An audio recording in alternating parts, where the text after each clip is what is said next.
예. 두 번째 뉴스로 이어가겠습니다. 이틀 뒤면 윤석열이 비상계엄을 선포한 지 1년이 다 됩니다. 국회와 시민들의 힘으로 비상계엄은 해제가 됐지만 그 충격과 상처는 아직 아물지 않았는데요. 그날의 진실은 무엇이고 또 우리 사회가 나아가야 할 방향은 무엇일까요? 먼저 관련 영상 보고 오시겠습니다. 자, 옆에 계시는 저 유준 기자님. 네. 유준 기자님은 타이로 결박당했다고요? 네. 그때 상황을 좀 설명해 주시죠. 저는 당시에 그 국회 소통관 기자회견장에서 당직 근무를 하고 있었습니다. 그런데 말씀하셨던 대로 이제 전 대통령께서 예산안 관련해서 이제 담화를 발표하신다고 해서 마지막 이제 당직 기자회견이 하고서 유튜브 방송을 보고 있었는데 한참이 지나도 나오질 않아서 빨리 집에 가야 되는데 약간 그러고 있던 찰나에 다들 아시다시피 귀를 의심할 만한 내용이 나왔죠. 그래서 계엄을 선포한다는 얘기가 나왔고 국회 정문이 봉쇄됐다는 소식을 듣고서 현장에 가서 취재를 했습니다. 그래서 현장에서 이제 국회의원들을 맡고 있던 경찰과 밖에 상의하던 시민들 그리고 따지던 보좌진들을 카메라에 담았고요. 그 현장에 있다가 이제 국회 상공에 헬기가 세 대가 지나가는 것을 직접 목격을 했고 저는 군대에서 그 대공을 감시한 업무를 했기 때문에 직감적으로 특수부대가 이제 국회를 초점 삼아서 도착했구나라는 거를 느꼈습니다. 이제 헬기가 국회를 넘어서 사라지니까 저는 어딘가에 착륙을 했고 쏟아져 나오겠구나라는 생각이 들어서 이제 정문에서 국회 본청으로 향했고요. 국회 본청 2층에는 이제 그들을 막기 위해서 보좌진들 그리고 또 그 장면을 취재하기 위한 기자들이 모여 있었습니다. 제가 로텐더홀에 그죠? 아니요. 그 로텐더홀에 진입하기 전에요. 2층에. 네, 본청 2층 입구입니다. 보통 보통 국회에 들어가는 입구인데요. 그 위치에서 이제 대치하기 직전에 저는 여기 있으면 안 되겠다는 생각이 들었습니다. 네. 그 이유는 사실 입구가 그곳이라고 해서 특임단이 그곳으로 뭐 계엄군이 진입할 거라는 보장이 없지 않습니까?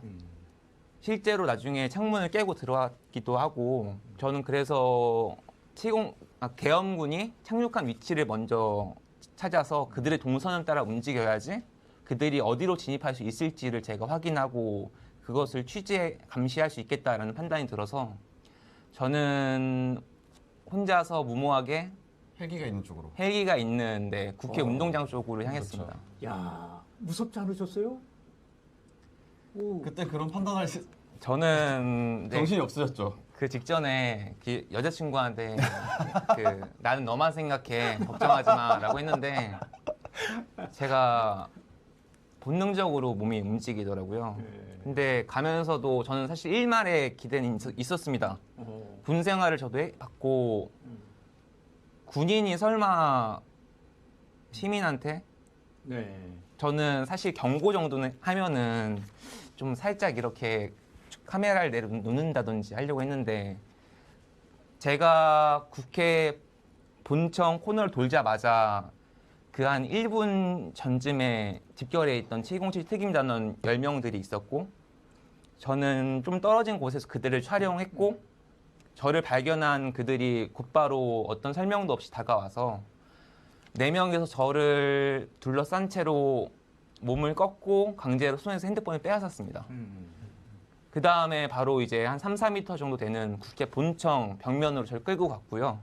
그 과정에서 제가 저항을 하니까 발을 걷어차고 뭐 그냥 질질 끌려가다시피 하면서 나중에는 국회 본청 벽면에 배가 닿은 채로 이런 자세로 이제 벽면에.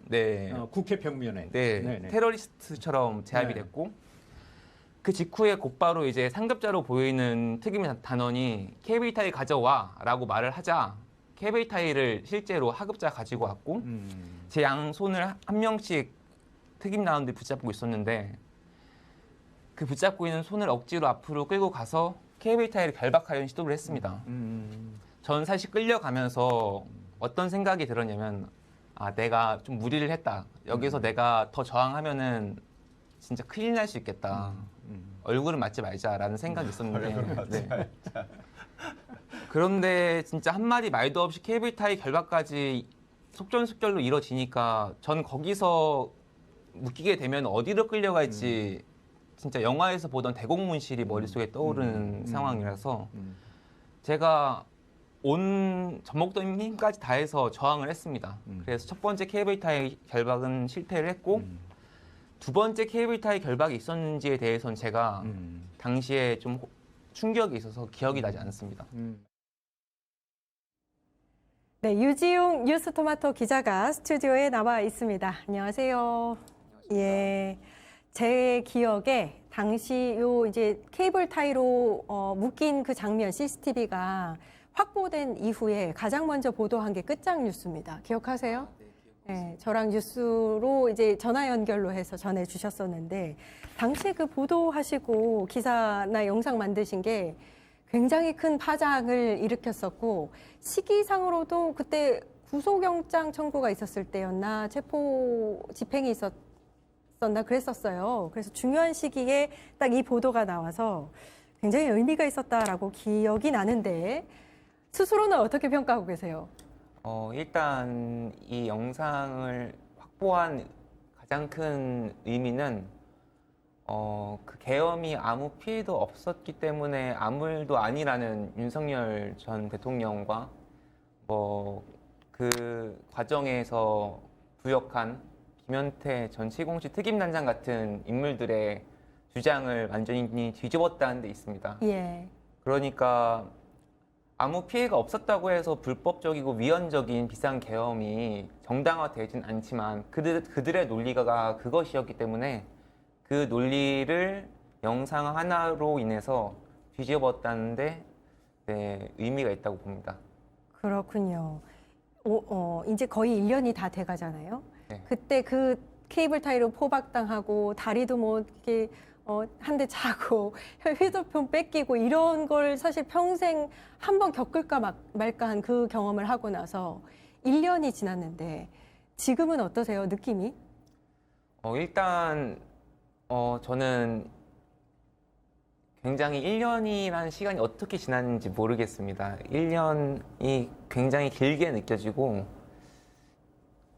저는 그 탄핵 선고 이후부터 이재명 정부 출범하고 지금 기자로서 계속 취재 활동을 하면서 그때 그 비상계엄, 그러니까 정확히 말하자면 친일 쿠데타가 성공했다면 이 자리에 지금 내가 있었을 수 있었을까? 그리고 국가가 이렇게 정상적으로 운영될 수 있었을까 하는 데 있어서 굉장한 안도감을 느끼고 있습니다. 그렇군요. 안도감을 느끼고 있다. 트라우마는 없으세요?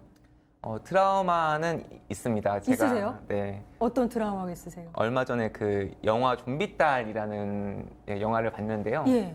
그 영화에서 보면은 이제 좀비가 된 딸을 데리고 아빠인 조정석 배우님께서 도망가는 내용이에요. 네. 그런데 이제 막다른 데 몰려서 이제 조정석 배우랑 따님이 이제 예. 어떤 건물 안에 숨고 밖에서 이제 군인들이 들이닥치는 장면이 있는데 네. 거기서 이제 조정석 배우가 그 지휘관한테 어떻게 타협을 시도해 보려고 했는데 그 해당 군인이 우리는 이제 범법자와는 타협하지 않는다라고 말을 하는데 제가 그 장면에서 갑자기 약간 주체할 수 없는 끌어오르는 감정을 느꼈습니다. 그러셨군요. 네. 예, 당시가 기억이 났겠군요. 예. 네. 그 12.3 당시에 투입이 됐었던 707 특임단 상대로 고소를 하셨잖아요. 네. 그거 진행 상황이 어떤가요? 일단 특검이 출범하기 전에 그 검찰에 가서 이제 고소인 조사를 받고 왔고요. 현재는 특검으로 이제 그 사건이 송치된 것으로 알고 있습니다. 예. 이제 그 내란 사태에 있어서 제 사건은 어떻게 보면은 그 많은 그 줄기 중에서 예. 그냥 몇 가지 정도이기 때문에 지금 다른 부분에 있어서 수사가 이루어지고 있고, 김현태 특임단장이 그 윤석열 그 공판에서 했던 말들은 있습니다. 네, 저를 향해서 정말 한심하다. 군인이 대테러 작전을 하는데 기자가 거기서 찍고 있으면은 인질이 위험하지 않느냐. 이게 무슨 말인가요? 네, 라고- 기자한테 취재를 한 게 한심하다고 얘기했나요? 네, 제가 한심하다고 말을 했더라고요. 아, 그러니까 한심할 짓을 했기 때문에 그렇게 당할 만하다라는 취지인 것 같습니다. 근데 저는 거기에 인질이 어디 있었고 테러리스트가 어디 있었으며 본인이 봉쇄 임무를 지시받고서 국회에는 왜 들어갔는지 그렇죠. 저는 묻고 싶습니다. 예, 그렇군요. 사실 이제 계엄 사태를 가장 가까운 거리에서 본 기자 중에 한 분이지 않습니까? 이 12.3 비상 계엄 사태의 본질이 뭐라고 생각하는지. 저는 권력의 사유화라고 생각합니다. 사실 그 12.3 이전부터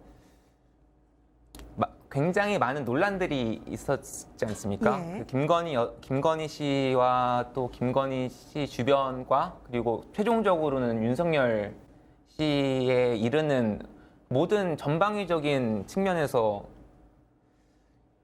그 권력이 그냥 김건희라는 한 개인 혹은 윤석열을 위해서 쓰이는 그런 맥락에서 12.3도 벌어졌다고 생각을 합니다. 네. 예, 그렇군요. 지금도 국회 출입을 하고 계신가요? 저는 현재 그 세종정부청사에 출퇴근하면서 이제 정부 정책들을 취재하고 있는데요. 사실 그 계기가 된 게 12.3이었습니다. 제가 당시에 이제 국민의힘 출입 기자였는데 국민의힘에도 정말 좋은 의원분들이 많으신데 그 주류는 정말 상식을 갖고 있는 그냥 사람이라면은 공감을 할 수 없는 얘기들만 하더라고요. 그래서 저는 그것들을 취재하는 과정이 너무 좀 힘들었습니다. 아, 그래서 그러면은 이제 네. 그 출입처를 바꾸신 거군요. 네, 마침 딱 세종에 자리가 딱 나서 아, 그러십니까? 예. 네, 저 이거 여쭙고 싶었는데, 그러니까 출입처가 바뀌는 사이에 정부가 바뀌었어요. 그러니까 이재명 정부 이제 12월 3일 정도면은 한 이제 6개월 정도 되는 시기거든요. 전 정부랑 뭐 비교할 바가 될까냐마는 그래도 기자 입장에서 봤을 때 어떤 점이 좀 달라졌는지.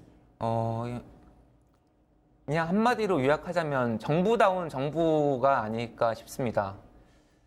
물론 이 정부에도 많이 우려되는 점들이 있습니다. 뭐 많이들 아시다시피 부동산 문제가 많이들 언급되고 있고요.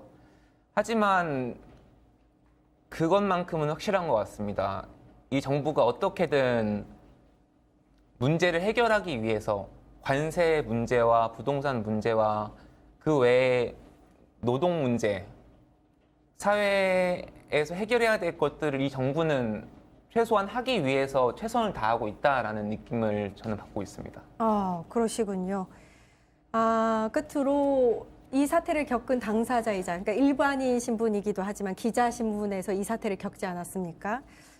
현 정부의 그러니까 12.3 내란은 아직 끝나지 않았다라고 보시는 분들이 많아요. 그래서 현 정부에 혹시 당부하고 싶은 요 관련해서 것이 있다면 어떤 게 있으신가요? 저는 우리나라는 유구한 쿠데타의 역사를 갖고 있다고 생각을 합니다. 유구한 쿠데타의 역사요. 네, 사실 저는 대통령이라는 호칭을 붙이고 싶지 않은 역대 대통령들이 꽤 많이 있고 그분들의 공통점은 쿠데타를 일으켰다는 점입니다. 그런데 그분들의 경우에는 다들 이제 본인이 마땅히 져야 할 책임과 죄를 다하지 않았고 저는 이번 사태도 그런 전철을 밟게 된다면은 언젠가 또 같은 일이 반복될 수 있다고 느끼는 만큼 아하, 예. 제도적으로 그런 점이 보완돼야 한다고 생각합니다. 다시 반복되지 않는 게 좀 중요할 것 같습니다. 정말. 예, 제도적으로 변화가 있어야 될 것 같다 이렇게 말씀을 해주셨습니다. 비상계엄 1년을 정리하는 뜻깊은 시간이었습니다. 유지웅 뉴스토마토 기자님 수고해 주셨습니다. 감사합니다. 감사합니다.